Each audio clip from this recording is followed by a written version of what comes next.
Hello, everyone. Welcome to Everything Arsenal, and this is your latest news updates. Now, big game tomorrow against FC Porto. I'm in between very confident and quite nervous, whatever that feeling is. Let me know how you're feeling ahead of tomorrow's game. Are you like as nervous as me, like in between, you don't know how to feel, or are you completely nervous, or are you just overconfident and you feel like we're definitely going to win tomorrow? But ahead of that game, obviously we have a few injuries that we need to get through, and it has been speaking today in his conference, and he was asked about all of that, about Martinelli. Looks like we finally found Tomiyasu. Obviously he went to the Asian Cup, he played almost every single game, came back, and then we've never seen him since. He's not played an Arsenal game since, but looks like we finally found him. So it has been speaking about that. Also an update on Jurrien Timber and tomorrow's game.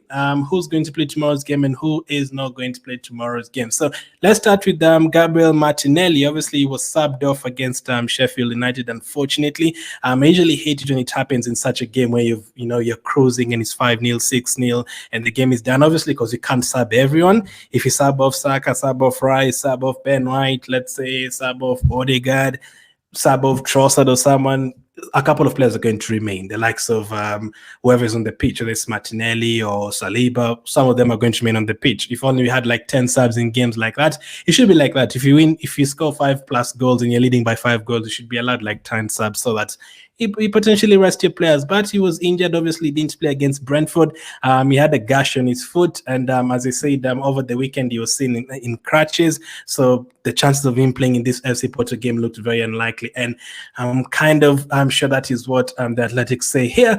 The Gabriel Martinelli is expected to miss Arsenal's Champions League game against Porto due to a foot injury. Martinelli was absent from training on Monday, so yeah, since he missed training on Monday, we are not going to have him tomorrow against FC Porto, and that is quite unfortunate because it's been very, very good for us in the Champions League, and overall this season and overall last season, and this season especially in the Champions League, he's been very, very good for us. So it's a huge blow. Missing a player has been big for us. Like that opening goal against Sevilla, like I can't like actually describe how big that was. Like obviously after losing to Lens in the second game, the third game going to Sevilla was probably going to be tough. If he lost that game, he probably wouldn't have been here. So to get that goal right before halftime on that day, Martinelli's brilliance, his speed, running past the goalkeeper and scoring that goal.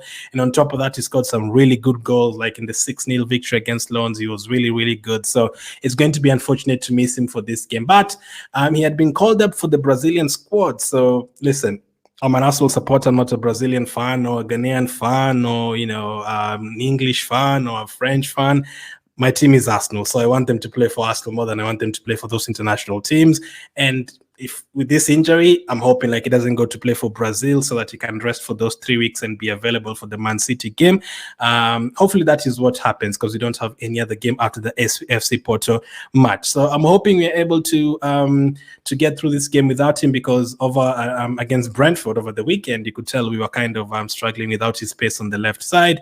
But luckily, these days we do have players, good players who can come on. Now we do have a few options who can come on the left side. A couple of them who've also been really good for us in the Champions League. Now, Jesus and Trossard have been really good for us in the Champions League as well. From the first game against PSV, Jesus and Trossard were absolutely doing everything. They both scored in that game. I think they both assisted in that game. They were looking sharp in that matchup. And Trossard also, I think, scored against Sevilla at home when we were missing Jesus. And Jesus scored against Lens. Jesus scored a bang against Sevilla. Like, if he had gotten injured, he probably would have been like one of the top scorers in the Champions League at this moment. And his record in the Champions League is also pretty good, Jesus. So those are a couple of candidates. You can also bring on Reece Nelson. You can also play Smith Rowe there. So let me know in the comments. I've also put a poll on YouTube. Who would you like to see starting? Gabriel Jesus on the left side, Reece Nelson, Trossard, or maybe Smith Rowe. Now, there's a lot of options you can all those options you can go for depending on how you want to approach the game. If we just want to go for, obviously, don't think anyone is on the level of Gabriel Martinelli. But if we want to go for it and just, get some more pace on that left side, the only player you can really go for is someone like a Reece Nelson. But if you want to get someone like a Jesus, you add experience on that left side, He also add a bit of skill, and he's not slow. He can also get past a player. He basically adds for you a couple of goals and assists on that left side, and he's a very good player who's played on the right side before. He played on the right side against Man City when Saka was injured, and he played really well on the wing. So should that be our option? A different option for Martinelli, but I think he can definitely do the job on the left side, especially in terms of also coming back and defending and getting involved in duels. He can do that as well. Reece Nelson, as I said, speed. If you want speed like Martinelli, Nelson can be very direct as well. And Trossard, I have no problem with Trossard starting as well. Personally, kind of prefer him in the middle areas, the either as a number 9.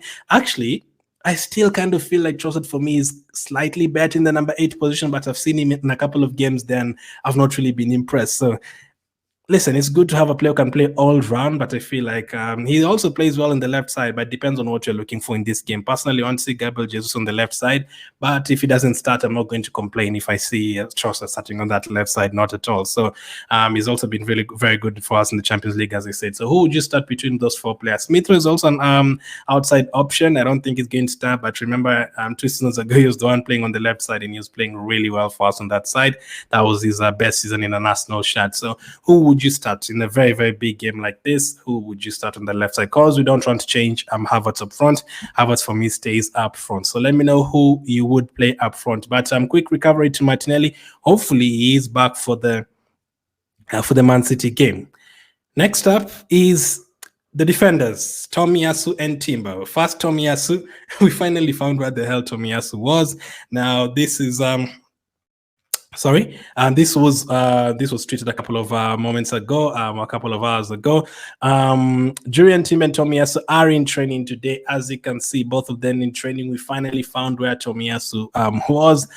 He's been injured, but listen, he might make the bench tomorrow. Again, he's another player who's been really good for us in the Champions League. But would it be fair to remove Kiwior there? And in terms of if you want an attacking player, you probably would go for Zinchenko. So we do have 2 left backs there. I don't think there's any need of rushing Tomiyasu. The only issue here is, now, if he doesn't play this game and he's on the bench, he'll be called up by Japan if they have a game, and then he'll go and play another 2 games, and then he'll come back with another injury, and then you'll not see him again until the end of the season or something crazy like that. And that is a massive problem. But if you have the option of bringing in Tomiyasu from the bench, especially if let's say you start Zinchenko, you have the option of bringing Tomiyasu from the bench. If you have like a 2-goal lead, you can bring Tomiyasu from the bench and just go defensive. You can also bring in Kiwior if he doesn't start, and remove one of the forward players and have it like a back 5, depending on how the game is. The other player you can see in training there is obviously Jurrien Timber, who returned to training a couple of weeks ago. But for me, there's absolutely no need of playing him in this game. This is a player that I want to see after the international break in April and in May. And same applies to Tomiyasu. We have some tough games coming up. Man City away. We are going to play against Man United away. Tottenham away from home as well.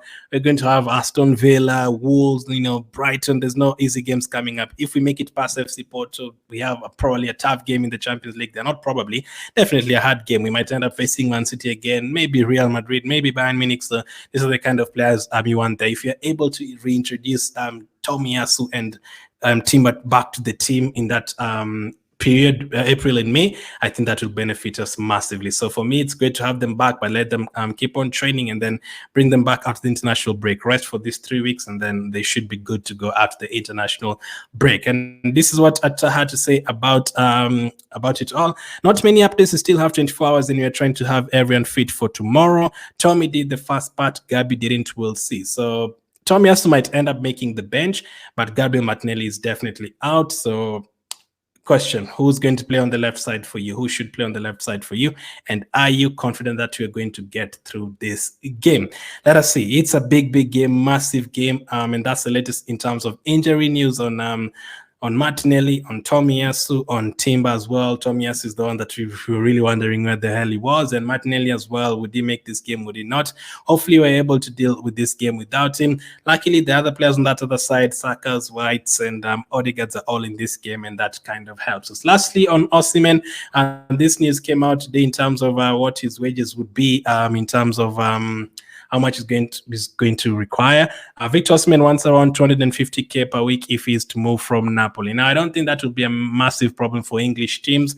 I still doubt you're going to get him because of that money, unless you just splash everything for one striker. If you're to ask me my first option, I wouldn't really have him as my first option. But listen, to get someone like Osimhen, I'd not complain at all. But let's see what happens. Before the transfer window, we have a season to finish. We have trophies to win. Let's focus on this season, and then we'll talk about transfers, or we'll focus on transfers later on. Big game tomorrow, man. I already did a preview for that, so I'll link it up at the end of this video. Thank you for watching, and I'll catch up with you guys on the